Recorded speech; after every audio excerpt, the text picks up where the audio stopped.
ओम शांति। सुनते हैं प्यारे बाबा के 15 जून के अव्यक्त महावाक्य। रिवाइज कोर्स मुरली की ओरिजिनल डेट है 30 नवंबर 2005। वाणी का सार है, समय की समीपता प्रमाण, स्वयं को हद के बंधनों से मुक्त कर संपन्न और समान बनो। महावाक्य विस्तार से बाबा कहते हैं, आज चारों ओर के संपूर्ण समान बच्चों को देख रहे हैं। समान बच्चे ही बाप के दिल में समाये हुए हैं। समान बच्चों की विशेषता है, वह सदा निर्विघ्न, निर्विकल्प, निर्माण और निर्मल होंगे। ऐसी आत्माएं सदा स्वतंत्र होती हैं, किसी भी प्रकार के हद के बंधन में बंधायमान नहीं होती। तो अपने आप से पूछो, ऐसी बेहद की स्वतंत्र आत्मा बने हैं। सबसे पहली स्वतंत्रता है देह भान से स्वतंत्र। जब चाहे तब देह का आधार लें, जब चाहे देह से न्यारे हो जाएं, देह की आकर्षण में नहीं आए। दूसरी बात, स्वतंत्र आत्मा कोई भी पुराने स्वभाव और संस्कार के बंधन में नहीं होगी, पुराने स्वभाव और संस्कार से मुक्त होगी। साथ साथ किसी भी देहधारी आत्मा के संबंध संपर्क में आकर्षित नहीं होगी। संबंध संपर्क में आते अति न्यारे और प्यारे होंगे। तो चेक करो, कोई भी छोटी सी कर्म इंद्री बंधन में तो नहीं बांधती। तो आज बाबा हम सब बच्चों को अपने समान और समीप देख रहे हैं। बाबा समान बच्चों की विशेषता बताते हैं कि समान बच्चे सदा निर्विघ्न, निर्विकल्प, निर्माण और निर्मल होंगे, और वो बच्चे सदा स्वतंत्र होंगे।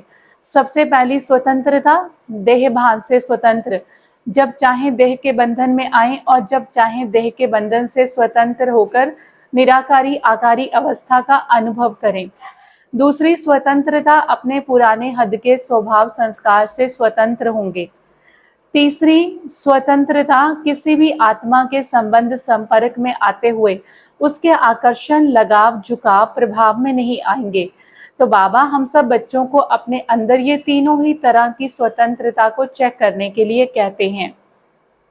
फिर बाबा कहते हैं कि चेक करो, कोई भी छोटी सी कर्म इंद्री आपको बांधती तो नहीं है। अपना स्वमान याद करो, मास्टर सर्वशक्तिवान, त्रिकालदर्शी, त्रिनेत्री, स्वदर्शन चक्रधारी। उसी स्वमान के आधार पर क्या सर्वशक्तिवान के बच्चे को कोई भी कर्म इंद्री आकर्षित कर सकती है?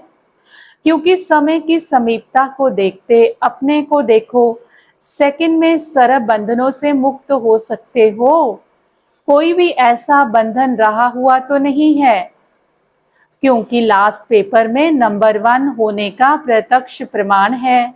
सेकंड में जहां जैसे मन बुद्धि को लगाना चाहो वहां सेकंड में लग जाए, हलचल में नहीं आए। जैसे स्थूल शरीर द्वारा जहां जाना चाहते हो वहां जा सकते हो, ऐसे बुद्धि द्वारा जिस स्थिति में स्थित होना चाहो उसी स्थिति में स्थित हो सकते हो। जैसे साइंस ने लाइट हाउस माइट हाउस बनाया है, तो सेकंड में स्विच ऑन करने से लाइट हाउस चारों ओर लाइट देने लगता है, माइट देने लगता है। ऐसे आप स्मृति के संकल्प का स्विच ऑन करने से लाइट हाउस माइट हाउस होके आत्माओं को लाइट माइट दे सकते हो।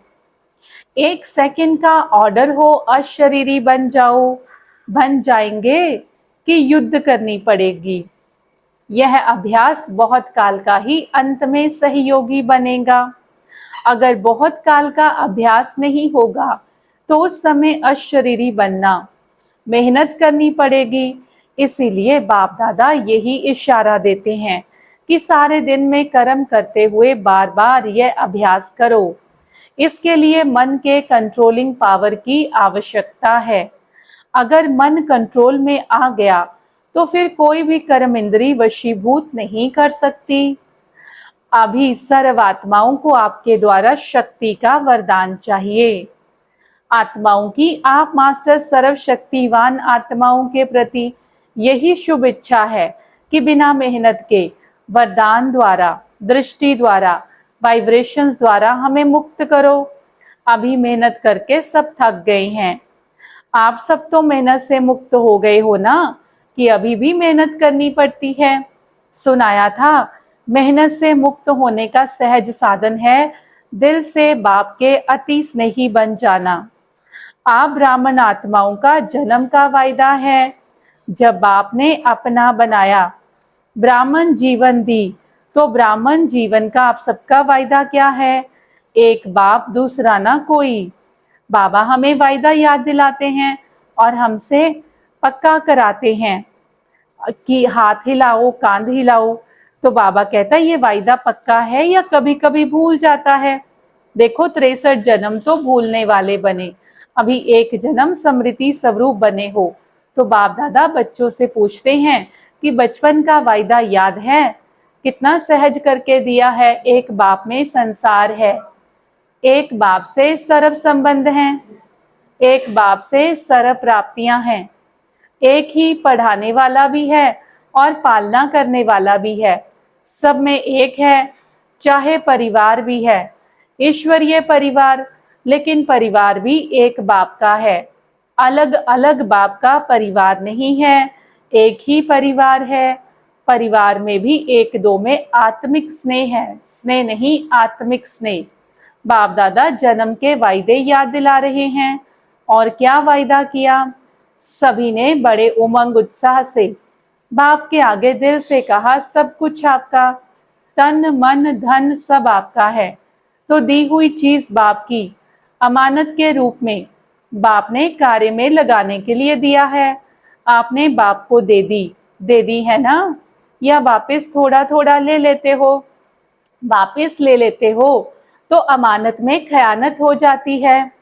कोई कोई बच्चे कहते हैं, रूरिहान करते हैं, तो कहते हैं ना मेरा मन परेशान रहता है। बाबा कहता मेरा मन कहाँ से आया? अब मेरा तेरे को अर्पण किया तो मेरा मन आया कहाँ से? आप सभी तो बिना कौड़ी के बादशाह बन गए, अभी आपका कुछ नहीं रहा। बिना कौड़ी के हो लेकिन बादशाह हो गए। क्यों? बाप का खजाना वह आपका खजाना हो गया तो बादशाह हो गए ना। परमात्म खजाना वह बच्चों का खजाना। तो बाप दादा वायदे याद दिला रहे हैं, तेरे में मेरा नहीं करो। बाप कहते हैं जब बाप ने आप सबको परमात्म खजाने से माला माल कर दिया, जिम्मेवारी बाप ने ले ली। किन शब्दों में? आप मुझे याद करो तो सर्व प्राप्ति के अधिकारी हो ही, सिर्फ याद करो। और आपने कहा हम आपके, आप हमारे, यह वायदा याद है ना? तो बाप कहते हैं खजानों को सदा स्वप्रति और सर्व आत्माओं के प्रति कार्य में लगाओ। जितना कार्य में लगाएंगे उतना खजाना बढ़ता जाएगा। सर्व शक्तियों का खजाना कार्य में लगाओ। सिर्फ बुद्धि में, नॉलेज में नहीं रखो मैं मास्टर सर्वशक्तिवान हूँ, लेकिन सर्व शक्तियों को समय प्रमाण कार्य में लगाओ, सेवा में लगाओ। बाप दादा ने मेजॉरिटी बच्चों के पोता मेल में देखा है, दो शक्तियां अगर याद रहें और कार्य में समय पर लगाएं तो सदा निर्विघ्न रह सकते हैं। विघ्न की ताकत नहीं आपके आगे आने की, यह बाप की गारंटी है। वैसे तो सर्व शक्तियां चाहिए, लेकिन मेजॉरिटी देखा गया कि सहन शक्ति और रियलाइजेशन की शक्ति, रियलाइज भी करते हो लेकिन उसको प्रैक्टिकल स्वरूप में लाने में अटेंशन कम है। इसीलिए जिस समय रियलाइज करते हो उस समय चलन और चेहरा बदल जाता है।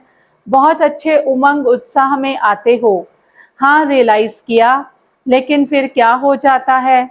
अनुभवी तो सभी है ना, फिर क्या हो जाता है? उसको हर समय स्वरूप में लाना उसकी कमी हो जाती है, क्योंकि यहाँ स्वरूप बनना है। सिर्फ बुद्धि से जानना अलग चीज है, लेकिन उसको स्वरूप में लाना इसकी आवश्यकता है। कभी कभी बाप दादा को कोई कोई बच्चों पर रहम भी आता है, बाप समझते हैं बच्चे से मेहनत नहीं होती है, तो बच्चे की बजाय बाप ही कर ले। लेकिन ड्रामा का राज है, जो करेगा सो पाएगा। इसीलिए बाप दादा सहयोग जरूर देता है, लेकिन करना फिर भी बच्चों को ही पड़ता है। बाप दादा ने देखा है, बच्चे संकल्प बहुत अच्छे अच्छे करते हैं। अमृत वेले बाप दादा के पास अच्छे अच्छे संकल्पों की बहुत बहुत मालाएं आती हैं। यह करेंगे, यह करेंगे, यह करेंगे। बाप दादा भी खुश हो जाते हैं। वाह बच्चे वाह, फिर करने में कमजोर क्यों बन जाते हैं? इसका कारण देखा गया। ब्राह्मण परिवार में संगठन का वायुमंडल, कहाँ कहाँ वायुमंडल कमजोर भी होता है, उसका असर जल्दी पड़ जाता है। फिर उन्हों भाषा क्या होती है? भाषा बड़ी मीठी होती है। भाषा होती है यह तो चलता है, यह तो होता है। ऐसे समय पर क्या संकल्प करो? यह होता है, यह चलता है, यह अलबेलापन लाता है। लेकिन उस समय इस भाषा को परिवर्तन करो। प्यारे बाबा कहते हैं उस समय सोचो कि बाप का फरमान क्या है, बाप की पसंदी क्या है, बाप किस बात को पसंद करता है। बाप ने यह कहा है, किया है। अगर बाप याद आ गया तो अलबेलापन समाप्त हो गया, उमंग उत्साह आ जाएगा। अलबेलापन भी कई प्रकार का होता है। तो बाबा कहता आपस में क्लास करना कि अलबेलापन कितनी तरह का होता है। एक है साधारण अलबेलापन और दूसरा है रॉयल अलबेलापन। यह अलबेलापन संकल्प में दृढ़ता नहीं लाने देता। दृढ़ता सफलता का साधन है, इसीलिए संकल्प तक रह जाता है, लेकिन स्वरूप में नहीं आता। तो बाप दादा यही चाहते हैं, पूछते हैं ना कि बाबा हम बच्चों से क्या चाहते हैं? तो बाप दादा यही चाहते हैं, समय से पहले सब एवर रेडी बन जाओ। समय आपका मास्टर नहीं बने, समय के मास्टर आप हो। इसीलिए बाप दादा यही चाहता है कि समय के पहले संपन्न बन विश्व की स्टेज पर बाप के साथ साथ आप बच्चे भी प्रत्यक्ष हों। तो आज प्यारे बाबा हम सब बच्चों को मन को कंट्रोल करने की बार बार ड्रिल करने का अभ्यास कहते हैं कि बहुत लंबे समय का अभ्यास ही अंत में काम में आएगा। हम मन बुद्धि को जहाँ स्थिर करना चाहें वहाँ कर लें, क्योंकि अंत के समय में हमें लाइट हाउस माइट हाउस बनकर सारे विश्व की आत्माओं की सेवा करनी है। क्योंकि विश्व की आत्माएं बहुत थक चुकी हैं और हर कोई मेहनत नहीं करना चाहता। सभी यही चाहते हैं कि हमें दृष्टि द्वारा, वृत्ति द्वारा, वायुमंडल द्वारा सुख शांति शक्ति दी जाए। तो उसी का स्वरूप बनने के लिए बाबा हम बच्चों को कहते हैं। तो बाप दादा हम बच्चों को वायदा याद दिलाते हैं कि हमारा वायदा क्या है, कि एक बाप में ही मेरा सारा संसार है, एक बाप के साथ ही मेरे सारे संबंध हैं। जो मेरा वो बाप का। हमने बाबा को कहा कि बाबा ये तन मन धन सब आपका। फिर हम ऐसे नहीं कह सकते कि मेरा मन परेशान हो गया। ये मेरा मन तो है नहीं, क्योंकि ये मन तो मैंने बाबा को दे दिया। फिर ये मन परेशान कैसे हो सकता है? तो बाबा हम बच्चों को ये युक्तियाँ बताते हैं। और फिर भी अगर हमारे अंदर कमी रह जाती है तो उसका कारण आज बाबा ने 2 शक्तियों की कमी बताया। पहला सहन शक्ति और दूसरा रियलाइजेशन करने की शक्ति। तो बाबा कहता रियलाइज तो करते हैं, लेकिन रियलाइज करने के बाद फिर उसको स्वरूप में नहीं लाते। स्वरूप में क्यों नहीं आता? क्योंकि आसपास का वायुमंडल देखने लग जाते हैं। इधर उधर भाई बहनों को देखकर वायुमंडल कमजोर होने के कारण कमजोर संकल्प क्रिएट करते हैं कि ये तो चलता है, ये तो होता है। तो बाबा कहता उस समय सोचो, क्या ये बाप को पसंद है? बाप ने क्या ऐसा करने का परमिशन दिया है? तो फिर हम ऐसे अलबेलेपन के संकल्प नहीं कर सकते जो हमारे अंदर दृढ़ता की शक्ति को कमजोर कर दें, ढीला कर दें। तो संकल्प तो हम अमृत वेले बहुत अच्छे अच्छे करते हैं कि बाबा ये करेंगे, ये करेंगे, परंतु उन संकल्पों को दृढ़ता से आगे इम्प्लीमेंट करके अपने एक्शन में लेकर आना, अपने स्वरूप में लेकर आना, तभी हम लाइट हाउस माइट हाउस बनकर सारे विश्व की आत्माओं की सेवा कर सकेंगे। और बाबा चाहता है कि समय से पहले हम सब बच्चे संपन्न और समान बन जाएं। समय हमारा मास्टर नहीं है, स्वयं भगवान हमारा मास्टर है, हमारा टीचर है, हमारा गुरु है। तो समय से पहले हम सब तैयार हो जाएं और बाबा के साथ हम सब बच्चे विश्व की स्टेज पर प्रत्यक्ष हों। ये प्यारे बाबा की हम सब बच्चों से चाहना है। सुनते हैं आज की मुरली का वरदान। सदा श्रेष्ठ और नए प्रकार की सेवा द्वारा वृद्धि करने वाले सहज सेवाधारी भव। विश्लेषण है, संकल्पों द्वारा ईश्वरीय सेवा करना यह भी सेवा का श्रेष्ठ और नया तरीका है। जैसे जवाहरी रोज सुबह अपना हर रतन चेक करता है कि साफ है, चमक ठीक है, ठीक जगह पर रखे हैं, ऐसे रोज अमृत वेले अपने संपर्क में आने वाली आत्माओं पर संकल्प द्वारा नजर दौड़ाओ। जितना आप उन्हों को संकल्प से याद करेंगे उतना वह संकल्प उन्हों के पास पहुंचेगा। इस प्रकार सेवा का नया तरीका अपनाते वृद्धि करते चलो। आपका सहज योग सूक्ष्म शक्ति आत्माओं को आपकी तरफ स्वतः आकर्षित करेगी। तो बाबा हम आत्माओं को मनसा सेवा, संकल्पों द्वारा सेवा करने की प्रेरणा देते हैं कि अपने संकल्पों को शक्तिशाली, अमृत वेले पावरफुल बनाओ और पूरी सृष्टि पर अपने संकल्पों के द्वारा दृष्टि डालो, आत्माओं को आकर्षित करो। स्लोगन है, बहानेबाजी को मर्ज करो और बेहद की वैराग्य वृत्ति को इमर्ज करो। आज का अव्यक्त इशारा है, ज्ञान के मनन के साथ शुभ भावना, शुभ कामना के संकल्प साकाश देने का अभ्यास। यह मन के मौन का या ट्रैफिक कंट्रोल का बीच बीच में दिन मुकर्रर करो। जितना अंतर्मुखता के कमरे में बैठकर रिसर्च करेंगे उतना अच्छे से अच्छी टचिंग होगी और उसी टचिंग से अनेक आत्माओं को लाभ मिलेगा। तो बाबा हम आत्माओं को अंतर्मुखता की गुफा में जाने के लिए रिसर्च करने को कहते हैं।